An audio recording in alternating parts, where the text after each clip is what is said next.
President Bola Tinubu has warned members of the Presidential Elections Tribunal that removing him as president could lead to a breakdown of law and order in Nigeria.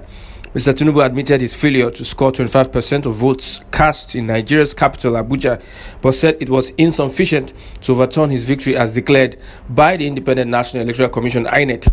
Any other interpretation different from this will lead to absurdity, chaos, anarchy, and alteration of the very intention of the legislature. Mr. Tinubu's lawyers, led by Wole Olanipekun, said in their final defense statement to the court. The lawyers were specifically addressing the section of the Nigerian Constitution that said a presidential candidate must score 25% of votes in two-thirds of Nigeria's 36 states and the Federal Capital Territory, Abuja. Public commentary has been rife about the intention of the clause after Mr. Tinubu won the highest number of votes in a three-way presidential race in February, but failed to score 25% in the FCT. Mr. Tinubu's team said courts have always been careful about giving extreme interpretation of the Constitution that could spark chaos. Our courts have always adopted a purposeful approach to the interpretation of the Constitution as exemplified in a host of decisions, the team said.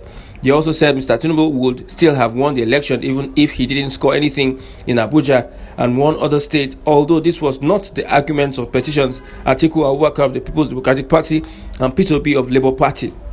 Even if there was no election in one state, including the FCT, or even in the election of a state, including the FCT, are voided, the entire election cannot be voided or cancelled. In concluding our arguments on this issue, we urge the court to hold that any election where the electorate exercise their plebiscite, there is neither a royal ballot nor royal voter, and that residents of the FCT do not have any special voting right over residents of any other state of the Federation, in a manner similar to the concepts of preferential shareholding in company law. We urge this court to resolve this issue against the petitioners and in favor of the respondent, the lawyer said.